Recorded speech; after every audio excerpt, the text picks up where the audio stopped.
Bonjour à tous, aujourd'hui on va parler des œufs. Les œufs sont accusés par certains vétérinaires d'être responsables de plaques d'athérome dans les artères. Ces plaques empêchent une bonne circulation du sang et peuvent causer des accidents cardiovasculaires. Mais les œufs sont-ils vraiment les responsables ? Pour répondre à cette question, il faut se demander de quoi est constituée une plaque d'athérome. Il s'agit entre autres d'une accumulation de cholestérol. Et comme les œufs sont riches en cholestérol, le raccourci est facile. Et même si cette idée est tenace dans nos esprits, elle est complètement fausse. Alors laissez-moi vous expliquer l'origine du phénomène. D'abord, le cholestérol, c'est quoi au juste ? Figurez-vous que c'est le principal constituant de la membrane des cellules de tout organisme vivant. Il permet aussi la synthèse de certaines hormones et il permet également la synthèse de la vitamine D via la lumière du soleil. Aucun être vivant ne peut se passer du cholestérol. Ensuite, d'où vient-il ? 70% du cholestérol est naturellement produit par le foie et seulement 30% provient de l'alimentation.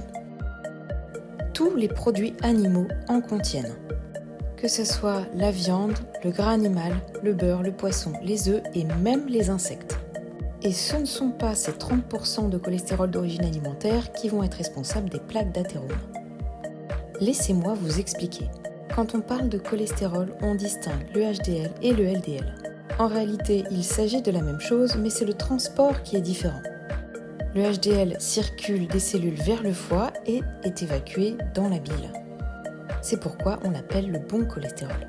Contrairement au LDL qui fait le chemin inverse du foie vers les cellules. Comme il est susceptible de s'accumuler dans le sang et de former potentiellement des plaques d'athérome, on l'appelle le mauvais cholestérol.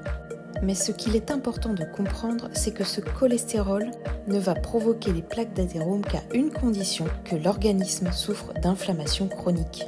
En effet, dans un organisme en bonne santé, ce phénomène n'aura pas lieu, même si le cholestérol est excessif dans les vaisseaux sanguins.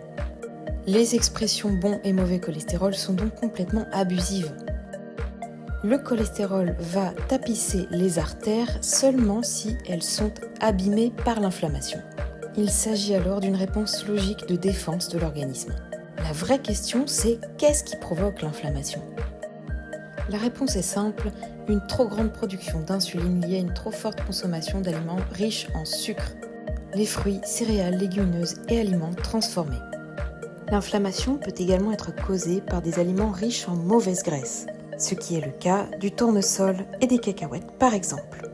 Si ces aliments constituent la base du régime quotidien de notre perroquet, alors l'inflammation chronique s'installera progressivement, entraînant ainsi la formation de plaques d'athérome dans les artères. Pour ces raisons, les aliments riches en cholestérol ne peuvent pas être considérés comme responsables des problèmes de santé cardiovasculaire. Il est bien plus probable que les aliments inadaptés donnés quotidiennement provoquent peu à peu un terrain propice à l'inflammation. Puis, les œufs sont tout de même la première nourriture de l'embryon et l'un des aliments les plus nutritifs qui puissent exister. Ils aident à combler les carences et contiennent également de très bonnes graisses qui sont anti-inflammatoires. Les œufs sont donc totalement indiqués pour réduire l'inflammation chronique ainsi que les plaques d'athérome. Tout l'inverse de ce que l'on pourrait penser de façon simpliste. Et voici un formidable exemple pour illustrer mon propos. Cocotte est un gré du gamon femelle qui a été nourri pendant 20 ans au tournesol, cacahuètes, glucides et sans source de produits animaux. Malgré l'absence de cholestérol dans son régime, l'endoscopie a révélé la présence de plaques d'athérome. Après moins d'1 an d'un régime comprenant des produits animaux dont les œufs, les plaques ont diminué. Pour conclure cette vidéo, la présence de cholestérol dans les produits animaux distribués régulièrement aux perroquets ne sont pas à l'origine de problèmes cardiovasculaires. Il est d'autant plus logique d'en fournir à nos oiseaux puisqu'ils consomment régulièrement insectes, larves et petits animaux dans la nature. Et comme on dit, c'est la dose qui fait le poison. Ce sont les aliments distribués en grande quantité au quotidien qui sont à l'origine des problèmes de santé.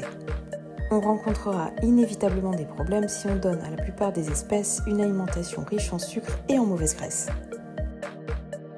Je vous remercie de votre attention et à bientôt pour une prochaine vidéo.